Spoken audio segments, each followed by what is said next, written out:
Donc, la Thaïlande vient de publier une énorme nouvelle qui pourrait rendre beaucoup de personnes ayant obtenu le visa élite en colère, mais c'est comme ça. Dans cette vidéo, nous allons voir exactement comment vous pouvez obtenir le tout nouveau visa de Thaïlande et je vais expliquer exactement ce qu'il fait. Voici donc le visa Destination Thaïlande, également connu sous le nom de visa DTV. Et les gars, celui-ci est génial car il vous permet d'accéder à la Thaïlande pour des séjours allant jusqu'à 180 jours par entrée et il est valable pendant 5 ans. Donc, à chaque entrée, vous devez juste sortir et revenir, ce qui est plutôt génial. Cela est également connu sous le nom de visa pour nomades numériques et c'est un moyen économique d'obtenir votre visa en Thaïlande. Maintenant, quelques points à garder à l'esprit car j'ai vu certaines personnes mal représenter cela et je veux juste être très clair. Donc, un grand merci à Paul pour son excellent post, mais clarifions quelques points. La première chose que vous devez savoir, c'est que vous devez avoir 500 000 bahts économisés sur un compte et vous devez le présenter pour obtenir ce visa. Et si vous ne savez pas ce que 500 000 bahts représente, c'est environ 13 800 USD. Donc, c'est ce que Paul a dit ici, 13 800 USD, environ 13 000,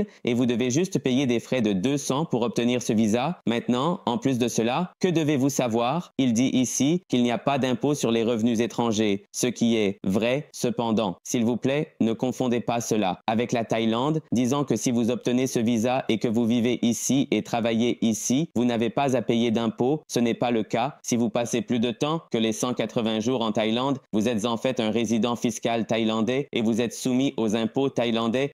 Ce n'est donc pas un visa exonéré d'impôts en aucun cas. Vous devez toujours avoir un statut de résident fiscal et des revenus provenants. D'ailleurs, alors, veuillez garder cela à l'esprit. Dans ce cas, comment pouvez-vous tirer parti de ce visa et payer 0% d'impôts? Eh bien, ce que je suggérerais, c'est de créer une entreprise dans un pays qui a peu ou pas d'impôts sur les sociétés et d'obtenir votre résidence fiscale personnelle, idéalement dans cette même entreprise pour simplifier les choses.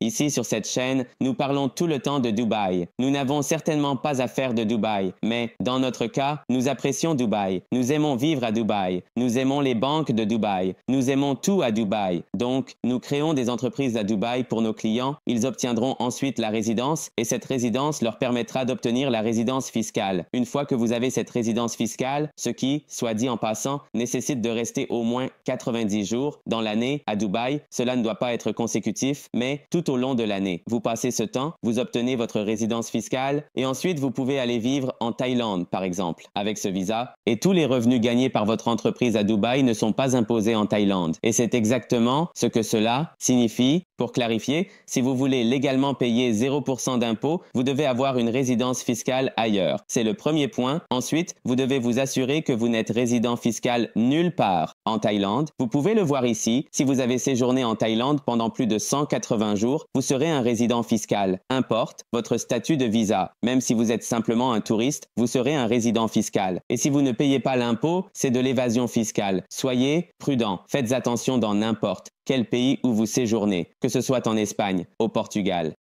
Assurez-vous de ne pas passer suffisamment de temps là-bas pour devenir résident fiscal, à moins que vous ne souhaitiez le devenir. Et bien sûr, vous ne le voudrez probablement pas si vous avez déjà une installation à Dubaï avec un impôt de 0%. Dans la plupart des cas, vous serez sous le visa de travail à distance, qui est destiné à quelqu'un qui a une entreprise et travaille simplement depuis la Thaïlande. Donc, dans ce cas, vous aurez besoin d'un contrat de travail. Nous pouvons vous obtenir chez GenZone, on le fera pour vous, ou un certificat d'emploi montrant votre travail en tant que freelance. Idéalement, un contrat est beaucoup mieux. Un portfolio, n'importe qui peut en créer un, n'importe qui peut falsifier des documents. Il est préférable d'avoir de vrais documents légitimes. Maintenant, une chose clé que j'ai mentionnée au début de la vidéo est que si vous prévoyez de prolonger votre séjour en Thaïlande, vous pouvez le faire. Cependant, vous devez payer des frais supplémentaires pour cela qui s'élèvent à 10 000 bahts, mais vous devez le payer. C'est seulement 278 USD, donc c'est assez facile. Maintenant, la dernière chose à mentionner est que vous ne pouvez pas demander ce visa pendant que vous êtes en Thaïlande. Vous devez le faire lorsque vous êtes à l'extérieur.